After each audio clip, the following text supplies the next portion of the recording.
President Donald Trump reiterated his threat against Hamas, said all hell will break loose if the terrorist organization doesn't return hostages that are still being held in Gaza by noon on Saturday, urging Israel to cancel its ceasefire deal with Hamas.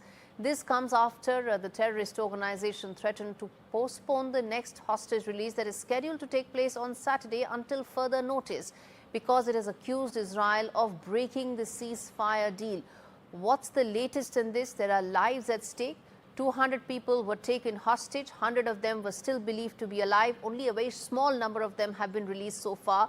Ghazali, talk to us about what's really at stake. When is this next phase of hostage release that has to take place, and why this ceasefire deal is in real danger right now?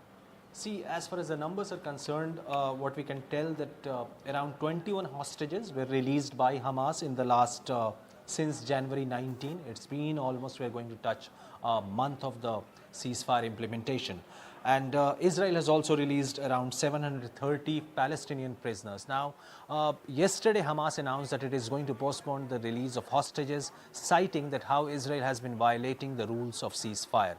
It says that Israel is not allowing essential items to get into the Gaza Strip through the Rafah border crossing. The Rafah border, which shares, Gaza shares its border with Egypt, and that border is called the Rafah border crossing. So it accuses Israel that being the occupying force, it is not allowing essential items like tents and other shelter items to get into the Gaza Strip.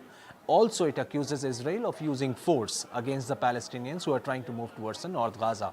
And that is why what Hamas says, that we have raised these objections right away, 5 days before the scheduled release of the hostages, because the release of the hostages is scheduled on Saturday. So they said we are just letting you know, or we are just letting it known to our mediators so that they can put pressure on Israel, and then the issue can be resolved. All right, Mohammed Ghazali, we leave it there.